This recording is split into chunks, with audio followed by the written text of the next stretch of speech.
Welcome back, everyone.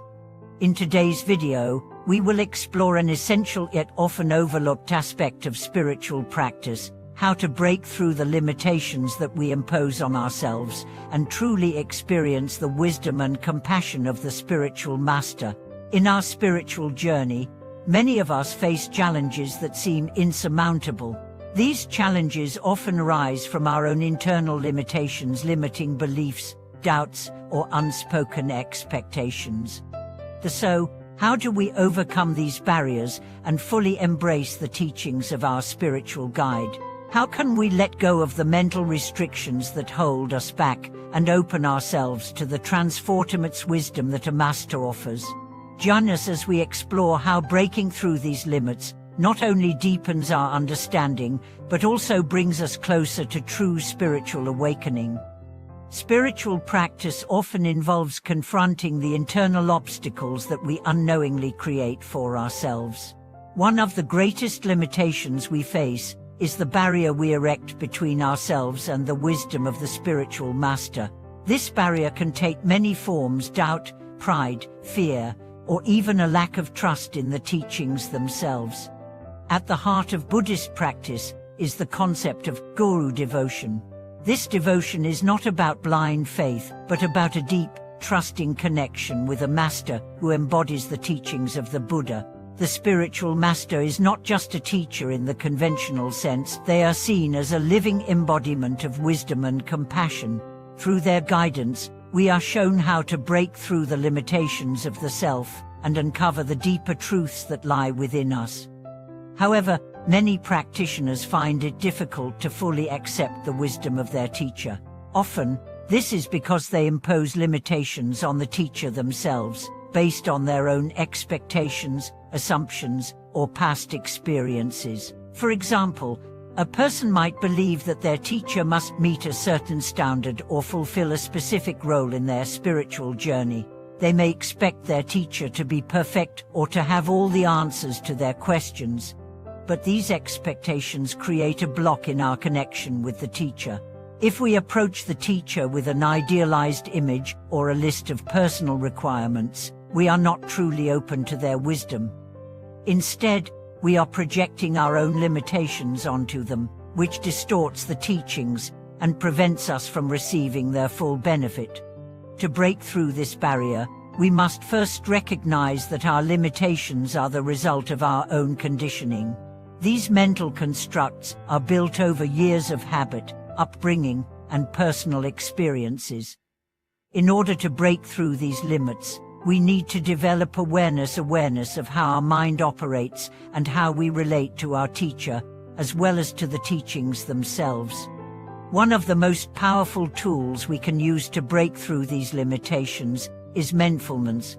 Mindfulness allows us to see things as they truly are, without the filter of our biases, fears, and judgments. By practicing mindfulness, we begin to notice when we are projecting our own limitations onto others, especially our teacher. With this awareness, we can begin to let go of these preconceived notions and allow ourselves to experience the teachings with an open mind and heart. Another key aspect of breaking through limits is the practice of humility. Humility is not about thinking less of ourselves, but about recognizing the limitations of our own understanding and being open to learning from others. In the context of spiritual practice, humility means accepting that there is much we do not know, and that the teacher may have insights that we cannot fully grasp at this moment. Humility is the recognition that, in order to learn and grow, we must be willing to let go of our ego and open ourselves to the guidance of the master. Mastery of this humility allows us to deepen our connection with the teacher. When we can let go of our need for control, expectation, or approval, we create the space for the teacher's wisdom to flow freely. This is a critical point in spiritual practice, as it is only when we relinquish our attachment to preconceived notions that we can fully absorb the teachings. The teachings themselves are not abstract concepts, but are living, breathing wisdom that can transform us if we approach them with the right attitude. As we deepen our practice, we will encounter moments when the teachings challenge us. These challenges are opportunities for growth. However, many of us react to these challenges with resistance, feeling uncomfortable or threatened. We may feel that the teachings are too difficult to understand or too demanding to follow, but it is precisely these moments of discomfort that offer the greatest opportunities for breakthrough.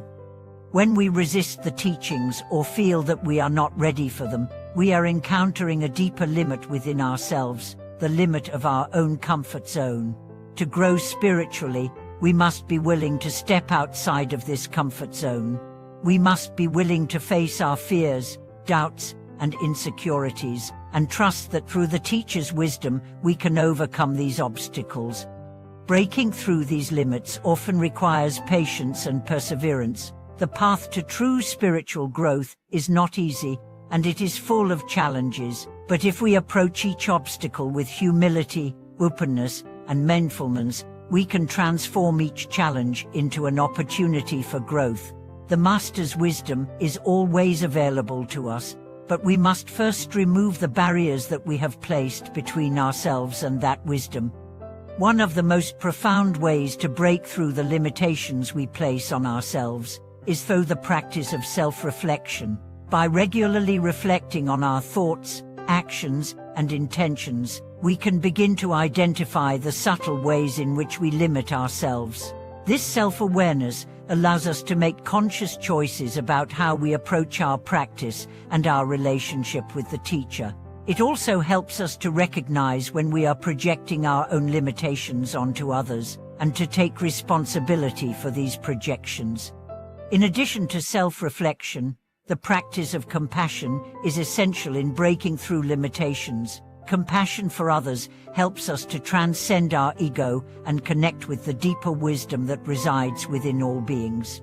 When we practice compassion, we begin to see others, including our teacher, not as objects to be judged or controlled, but as beings who are on the same journey of awakening as we are.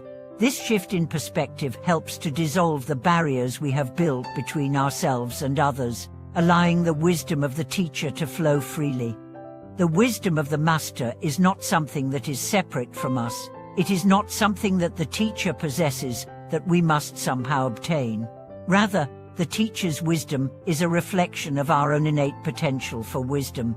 Through the Master's guidance, we are reminded of our true nature, and we are shown the path to realizing that nature. When we break through the limits we place on ourselves, we are not only able to experience the wisdom and compassion of the Master, but also to access the wisdom and compassion that are already within us. In conclusion, breaking through the limits that we impose on ourselves is an essential step in experiencing the full depth of the teachings of the spiritual Master. It requires mindfulness, humility, self-reflection, and compassion. As we cultivate these qualities, we begin to remove the barriers that separate us from the wisdom and compassion that the Master offers. In doing so, we create the conditions for true spiritual growth and transformation. Remember, the teacher's wisdom is not something external that we must grasp. It is a reflection of the wisdom that already exists within us. By breaking through the limits of our own understanding, we open ourselves to the possibility of spiritual awakening and the realization of our true nature. I hope this video has inspired you to reflect on the ways in which you may be limiting yourself, and how you can open up to the wisdom and compassion of your teacher. Please share your thoughts and experiences with us in the comments below. If you found this video helpful, don't forget to like, subscribe, and hit the notification bell to stay updated with our future content. Thank you for watching, and I look forward to seeing you in the next video.